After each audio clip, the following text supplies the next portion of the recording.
Okay, hello. We're back. We're back. Hey, welcome to this video. You know how much I love making videos, and so here's another one. And this time I'm not alone. I got Jimmy here and Daryl, my friend Daryl, joining us. This video is so full of good news. Wow. Yeah, it's chock full of good news. There's a lot here. You might say Okay, that, yeah, you might say that.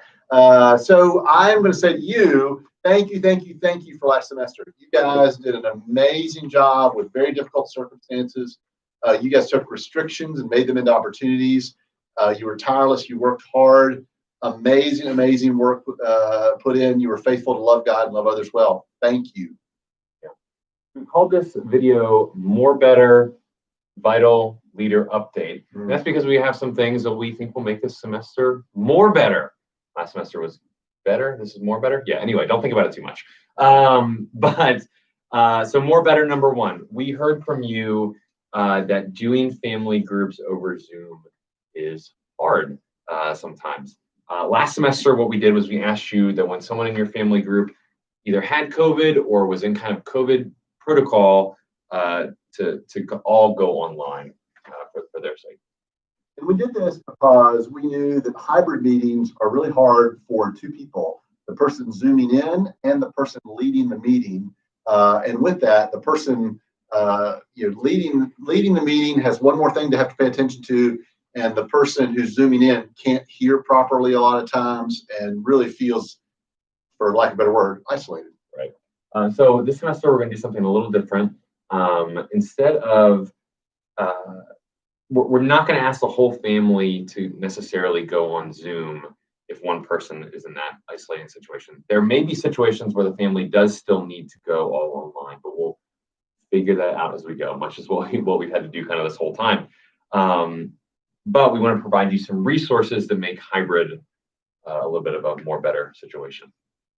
Yeah, and one thing we've done is we've bought two omnidirectional mics that they're just USB plugins to the computer that you'd use for a person zooming in.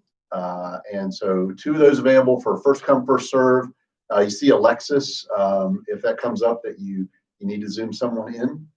And then also with that, for leaders, we just encourage you to, if you have a hybrid meeting, maybe have another person in the family that's watching out for the person on computer.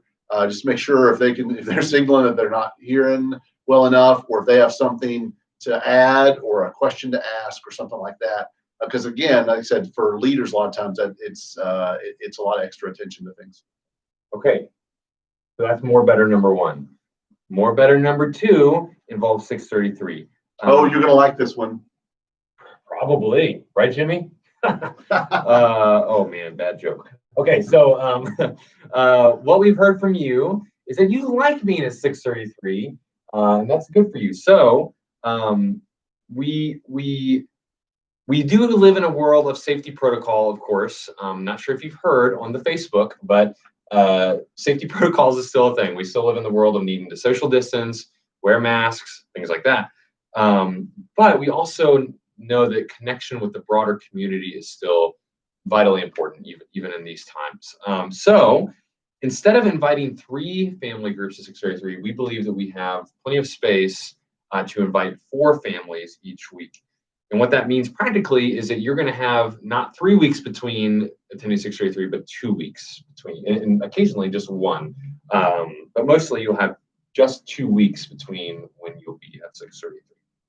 That's exciting. We hear you on the watch parties are sometimes hard. So with less watch parties, one thing we can do there is that will improve it. But the other part is want to help you make those as fun and engaging as possible. If you want to do meals around them, where either people are bringing their food in or somebody's fixing it for folks, that's an option. But with that, we understand 6:33 is so early. You'd have to meet at like noon for dinner. That's not that early, but anyway. So with that, you can have your family meet at a time other than 6:33, because from the moment that live feed starts, you can also get a delay for it and be able to watch it later on. So if you want to set up your family group time at 7 or 8 for a watch party for 6:33, that's another option. We're just trying to put more things out there, opportunities for you to make that as helpful as possible for your families. Yeah, and we know that there's been some questions about can we join together for watch parties, and we would still encourage you just to do your watch parties with your family group. One reason for that is kind of maintaining the social pod with just your family group and kind of obeying the health protocols there. But I think more than that is just this opportunity to connect and invite other people. Who just got very dark in the video. And I think that, some families watch parties are going great, and some of you feel like, man, I just feel like this isn't clicking. This is a new opportunity, a new semester to lean in and think, okay, how can we make this a hospitable environment for people to join? Hostile environment. Did you listen to the sermon? A hospital environment. Right. Yeah. I think I'm trying to say hospitable. I think the guiding question that we should ask is, how can we make our watch parties something where people would want to come back, where they feel at home, where they feel welcomed? So each week we're going to be sending out to family group leaders, the groups that are coming, say, hey, you're coming to 633 this week. And otherwise you're doing a watch party, but that's also on the website if you want to check that on the events tab website plug. And there's a couple big changes. One other small change. Last semester we kept the back door of the building locked for flow of how people went. It was only an exit. And also for the fact that we didn't want that family group that was meeting in the downstairs big room to be disturbed. But because of just safety reasons this winter, the sidewalk that runs down the east side of the building can get icier than other parts if there is any ice. So because of that, we're going to have the door open as a better safe place for really cold days. And so that will do that. Now, Alexis lives along that sidewalk too. She has to use that sidewalk.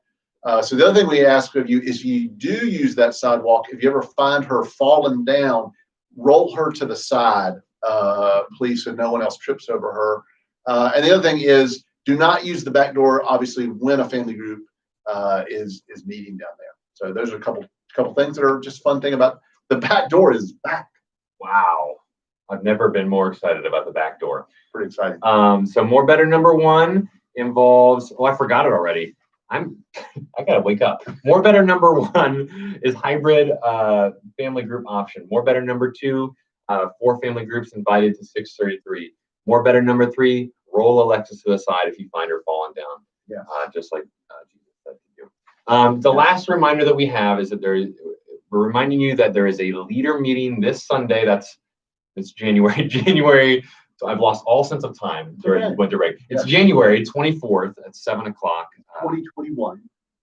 It is the year. Wow, I heard that. That's good news. Yeah. Good news. So please make sure you remark that on your calendar and be here at 7 o'clock this Sunday.